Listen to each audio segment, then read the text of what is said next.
Саламатсыздар ма, оқушылар?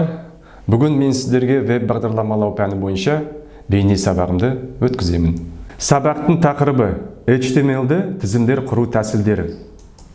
Сабақтың мақсаты HTML құжатында жұмыс істеудің жалпы принциптері туралы білімдерін бекіту, маркерленген, нөмірленген және кірістірілген тізімдер құруды үйрену.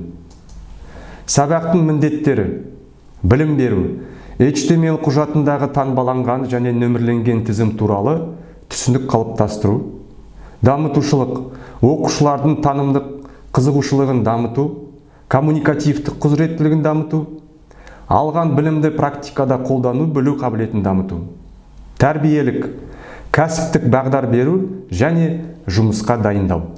Балалар, айтып кетейін, бұл тақырып веб бағдарламалау пәнінде өте маңызды болып табылады. Басында тізім не екенін айтып кетейін. Тізімдер дегеніміз таңбалардан не сандардан басталатын, өзара бір-бірімен қандай да бір байланыста болатын сөздердің немесе сөйлемдердің жиынтығы. Олар әртүрлі деректерді реттеп және бір жүйеге келтіруге мүмкіндік беріп қана қоймай, оларды сайт оқырмандарына көрнекті және қолайлы түрде ұсынуға көмектеседі. HTML-ді тізімдердің бірнеше түрлері бар. Сонымен қазір танысып кетейік. Тізімдерді қарайтын болсақ, олар таңбаланған, нөмірленген және кірістірілген болады екен. Алдыменен таңбаланған тізіммен танысайық. Осы тізім HTML-ді арнайы URL тегтерінің арасында орналасады. Ал тізімнің әр элементі ли тегтермен шектеледі. Біздің алдымызда дайын құжат үлгісі тұр. Алдыменен арнайы тег URL-ді енгіземіз. Оның ішіне біз тізім элементтерін ли тег арқылы қосамыз. Мен мысалға Қазақстан қалаларын алдым.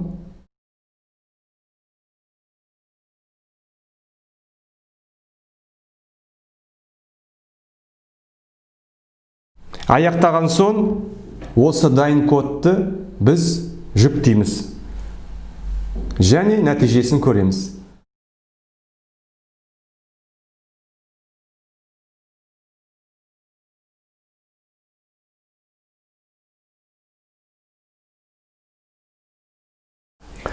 Таңбаланған тізім үш түрде тұрады. Бұл дөңгелек, үнсіздік бойынша, шеңбер және квадрат. Бұларды белгілеу үшін тегтің арасында міндетті түрде type атрибуты қолдану керек. Анықтап көрсету үшін осы кестеге назар аударайық. Қараңыздаршы, бірінші бағанада көрініп тұрғаны бұл қалай жазу керек екен. Екінші бағанада дөңгелектеу немесе шеңбер немесе квадрат түрлерін көрсетеді. Үшінші бағанада мысалдар. Міне, алдындағы мысалға URL тегіне біз type-қа атрибут жазамыз. Қолданатымыз circle. Жүктеген кезде шеңбер түрде тізім көрінеді екен. Екінші, бұл square, квадрат болып шығады. Келесі тізім нөмірленген. Нөмірленген тізім дегеніміз рет саны жазылған элементтер жиынтығы болып табылады.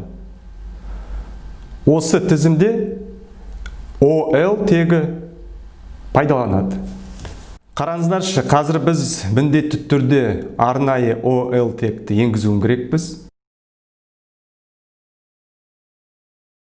Оның ішіне элементтерін ли арқылы шектейміз. Біздің мысалда 3 элемент болғаннан кейін 3 көшірмесін жазамыз.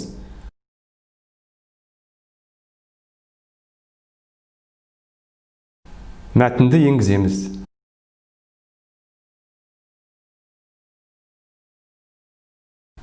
Мен пернетақта монитор жүйелік блок деп таңдадым.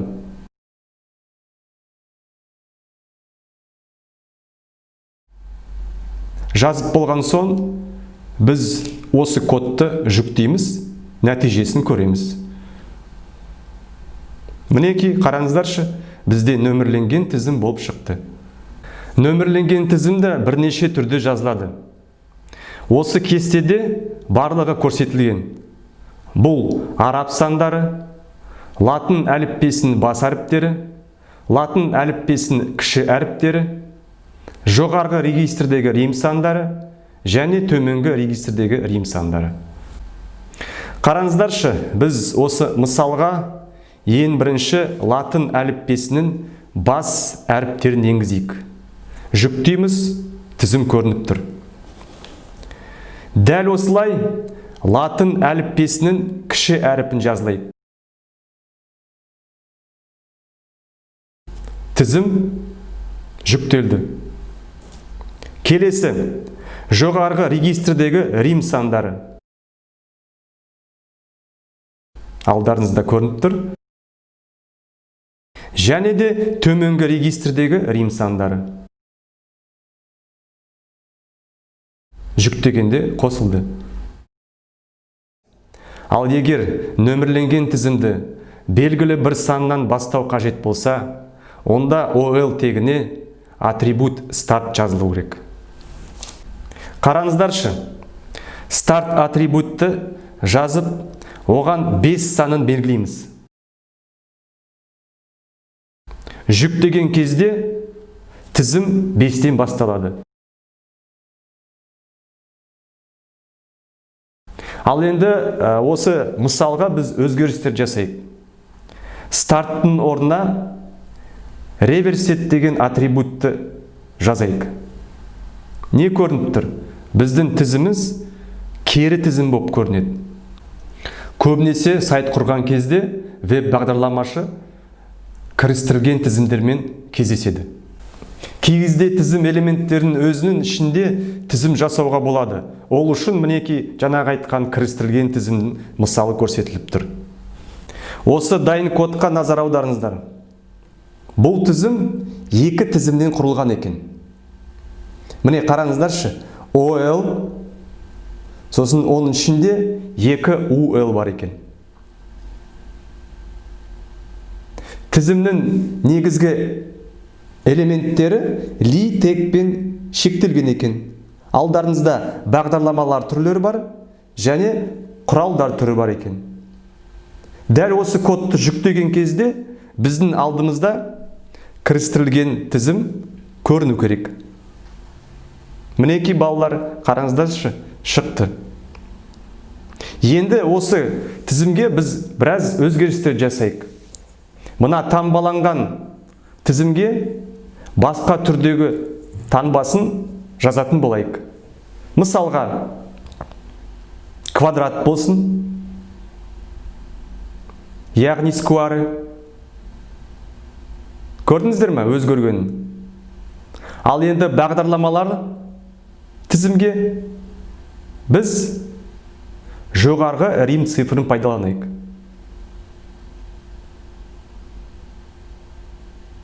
Мінеки тамаша болып шықты. Балалар, мен сіздерге осы сабақтан кейін осы ұсыныстарым бар еді. Соны айтып кететін болсам.